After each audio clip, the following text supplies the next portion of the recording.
दोस्तों आज के अपनी इस वीडियो में हम बात करेंगे मर्डर केस के बारे में। मर्डर के बारे में बात करेंगे, हत्या के बारे में बात करेंगे। जब भी किसी की हत्या हो जाती है दोस्तों, हत्या कई तरह से हो सकती है। मतलब कि हत्या गैर इरादतन भी हो सकती है, या फिर हत्या करने का प्रयास किया और हत्या हो गई, या फिर मान लीजिए प्लान के साथ पूरी हत्या की गई। अब कई सारे मामले हर केस को पढ़ने के बाद अलग अलग तरह से पता चलते हैं। हम जितने भी केसेस लड़ते हैं मर्डर के, उसमें हमने कई बार ऐसा देखा कि जो मर्डर हुआ, मर्डर करने का इरादा नहीं था पर वो मर्डर हो गया। पर हम बात करें प्रोफेशनल्स की, जो लोग मारने के लिए ही आते हैं, उनके भी केसेस लड़े जाते हैं प्राइवेट काउंसिल्स के द्वारा, और वो भी स्टेट को जाकर चैलेंज करते हैं कि ये मर्डर नहीं है। पर मैं आज अपने इस वीडियो में आपको बताऊंगा कि मर्डर कब कहलाता है, साथ में ही 299, 300 और 301 आईपीसी में क्या अंतर है जो 302 को रिलेट करती है, साथ में ही कब कब मर्डर माना जाएगा, बेल आप कैसे लेंगे और कब तक बेल ली जा सकती है अगर कोई मर्डर केस में किसी पर चार्जेस लगते हैं। ऐसे कई सारे सवाल जो आपके दिल में है। साथ में ही क्या सजा होगी, क्या फांसी ही दी जाएगी या उम्र कैद भी हो सकती है या फिर फाइन लगाकर भी छोड़ा जा सकता है। ऐसे कई सारे मुद्दों को आज छेड़ेंगे अपनी इस वीडियो। मर्डर के बारे में आज बात करेंगे।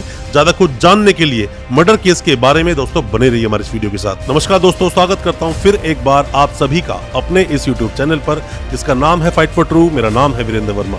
जैसा आप सभी जानते हैं, हम इसी तरह की लीगल अवेयरनेस की वीडियोस आपके लिए लेकर आते हैं और आपको बनाते हैं कानूनी जानकार। दोस्तों मर्डर जब भी होता है तो मर्डर के अंदर देखा यह जाता है कि पहले तो आप ये समझिए कि 3 धाराएं होती हैं। 299 होता है, 300 होता है और 301 होता है। मतलब कि अगर बात करें हम, कोई मर्डर हुआ कहीं पर भी, मर्डर अगर इरादतन हुआ, मतलब कि चाहते थे उसको मारना, प्लानिंग के साथ उसको मारा। अक्सर जब भी कोई मर्डर सामने आता है केस, तो इसी तरह से उस केस को चलाते हैं जिसके अंदर 300 आईपीसी के तहत जो बातें बताई गई हैं उसके अनुसार ही केस रजिस्टर किया जाता है। और 302 में आईपीसी 302 लगाकर अगर उसमें लोग और ज्यादा भी हैं तो वहां 34 भी लगा दिया जाता है, और भी कई सारी धाराएं लगाई जाती हैं, डिपेंड करता है केस टू केस।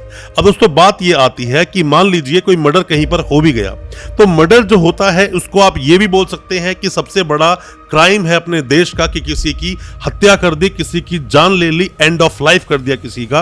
किलिंग जो नेचर का जो अपराध है, इसमें जल्दी से इजीली आपकी सुनवाई की नहीं जाती, वक्त लगता है इसके अंदर। बेल की अगर हम बात करें, बेल डिपेंड करता है कि मर्डर किस तरह किया गया, कितनी ब्रुटैलिटी उसमें दिखाई गई, मतलब कितना निर्दयता से वो मर्डर हुआ है। हालांकि बेल काफी लोगों की इसमें भी हो जाती है, पर डिपेंड करता है केस टू केस। जैसा मैंने आपको बताया, केस को बिना पढ़े, केस को बिना समझे कोई भी वकील साहब आपको बता नहीं पाएंगे। जैसे आप अक्सर सुनते होंगे फिल्मों में, ताज-इराते हिंद की दफा 302 के तहत, मतलब ताज-इराते हिंद बोलते हैं इंडियन पिनल कोड 1860 का जो एक्ट है, वो है ताज-इराते हिंद। दफा मतलब सेक्शन अब बोलते हैं 302। 302 में जो पनिशमेंट लिखा हुआ है मर्डर के लिए, उसकी बात दोस्तों की जाती है। अब क्या लिखा हुआ है किताब में, अभी भी समझ लीजिए। किताब में दोस्तों ये लिखा है, जब भी कोई ऐसी घटना घटित होगी, ऐसा अपराध होगा, तो ऐसे व्यक्ति को जिसने वो अपराध किया है उसको पनिशमेंट दी जाएगी डेथ की, मतलब कि उसको डेथ पनिशमेंट दी जाएगी, या फिर इम्प्रिजनमेंट ऑफ लाइफ दिया जाएगा, और साथ में फाइन भी लगाया जा सकता है। अब दोस्तों बात ये आती है, सबसे पहले बात लिखी है डेथ, कि ऐसे बंदे को डेथ दी जाएगी, मतलब कि सजाए मौत दी जाएगी। सजाए मौत को किसी भी सभ्यता में, किसी भी समाज में सही माना नहीं गया है। इसीलिए अपने देश में भी जब नॉर्मली जब केसेस आते हैं मर्डर के, तो वहां सीधा किसी को फांसी नहीं दी जाती है। हाँ, उम्र कैद जरूर दी जाती है, क्योंकि उम्र कैद से छोटी कोई सजा बनती नहीं है दोस्तों मर्डर के अंदर। दोस्तों अगर ये वीडियो आपको अच्छा लग रहा है तो अभी इस वीडियो को लाइक करें, ताकि इसी तरह की लाइक से हमें मोटिवेशन मिल सके और प्रोत्साहन मिल सके इसी तरह की लीगल अवेयरनेस की वीडियोस आप तक पहुंचाने के लिए। और आप अगर पहली बार आए हैं हमारे इस चैनल पर, पहली बार देख रहे हैं हमारे इस वीडियो को, हमारे चैनल को अभी सब्सक्राइब करें, साथ में लगा बेल आइकन जरूर दबा दें, ताकि इसी तरह की लीगल अवेयरनेस की वीडियोस आप तक पहुंच सके सबसे पहले। हालांकि दोस्तों हमने पहले जो वीडियोस बनाई थी, मतलब कि 307 आईपीसी के बारे में बताया था, 326 आईपीसी और साथ में 323 आईपीसी पर भी हमने अलग अलग वीडियोस बनाई है। दहेज हत्या पर वीडियो बनाई, 304 बी के ऊपर, वो वीडियोस भी आप देखेंगे तो काफी कुछ जान पाएंगे कि ये सिमिलर से अपराध होते हैं जिसमें कि मारने की कोशिश की जाती है या फिर किसी को गहरी चोट लगती है। आप उन वीडियोस को भी देखेंगे तो काफी कुछ आपको समझ आएगा। और दोस्तों, जब भी कोई वकील साहब किसी भी केस को प्रेजेंट करते हैं तो देखा जाता है कि मौत किस तरह से हुई, मतलब कुछ मारकर किसी को मारा गया, मान लीजिए किसी के पास कोई भी चाकू है या फिर कोई भी ऐसा शार्प चीज है जिससे उसको मारा गया, एक्सीडेंट से कोई मर गया, किसी को जहर दे दिया उससे मार दिया गया, या किसी को गोली मार दी गई, ऐसे ही मर सकता है, कोई बिजली का झटका देकर किसी को मार दिया गया, या फिर किसी को उकसा कर किसी का मर्डर करवाया गया। काफी लोग नशे में है, उसको उकसा दिया कि इसको मार दे जान से, या फिर इसके सर पे ये मार दे, उसने मार दिया और वो मर गया, या फिर किसी चीज की ओवरडोज दे दी गई, ये भी तरीका होता है। बहुत तरह से दोस्तों सामने वाले की हत्या कर दी जाती है। साथ में ही इंटेंशन थी या नहीं, इंटेंशन सामने वाले की क्या थी, क्या इंटेंशन मारने की ही थी या वो सडन प्रोवोकेशन था, मतलब एकदम से खड़े हुए, जैसे हम गाड़ी दो लोगों की भिड़ गई और बाहर निकल लड़ाई झगड़ा हो गया, कुछ भी हाथ में आ लोग मारना शुरू कर देते हैं और सामने वाला मर गया, इसे वो सडन प्रोवोकेशन इसको बोलते हैं।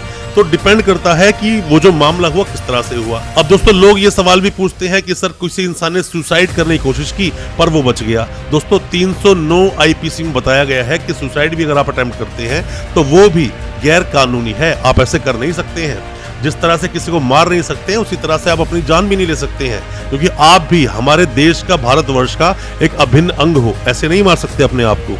और यहाँ पर आर्टिकल 19 और 21 का वायलेशन भी होता है। किसी के भी दैहिक स्वतंत्रता, जो प्राण और दैहिक स्वतंत्रता जो होती है उसका हनन नहीं कर सकते कोई भी, ऐसा कोई कुछ कर नहीं सकता। पनिशमेंट दो ही तरह की होती है दोस्तों इसके अंदर, या तो किसी को डेथ दी जाएगी या फिर किसी को लाइफ टाइम इम्प्रिजनमेंट दी जाएगी, फाइन लगाया जा सकता है। अब दोस्तों आप दूसरी तरफ ये भी समझ सकते हैं कि एक तरफ किसी को मारने की सजा उम्र कैद या फांसी है, दूसरी तरफ किसी को मारने के लिए रिवार्ड भी दिया जा सकता है। रिवार्ड कैसे, जैसे शरद पे लोग खड़े हुए हैं, मतलब शरद पे जो अपनी आर्मी खड़ी हुई है, सामने को मारती है सामने वाले को, तो यहाँ पर परमवीर चक्र भी मिलता है। तो डिपेंड करता है आपने जिसको मारा उस वक्त की मतलब सिचुएशन क्या थी, सर्कमस्टांसिस क्या थे। कई बार ऐसा होता है कि सेल्फ डिफेंस में कोई इंसान किसी को मार देता है, ऐसा होता है किसी से कोई गलती में कोई इंसान मर गया, ऐसा भी होता है। बहुत सारी घटनाएं हैं, बिना केस को देखे, बिना केस को पढ़े कोई भी वकील साहब इसके बारे में ज्यादा आपको बता नहीं पाएंगे।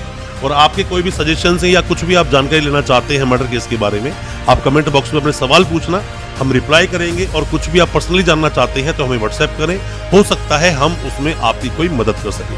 दोस्तों उम्मीद करता हूँ आज का हमारा वीडियो आपको अच्छा लगा होगा, आपने जाना होगा मर्डर केस 302 और 300 के बारे में। अच्छा लगा दोस्तों आज का वीडियो, हमारे चैनल को अभी सब्सक्राइब करें, साथ में लगा बेल आइकन जरूर दबा दें ताकि इसी तरह की लीगल अवेयरनेस की वीडियोस आप तक पहुंच सके सबसे पहले। बहुत बहुत शुक्रिया दोस्तों, धन्यवाद हमारे इस वीडियो के साथ बने रहने के लिए।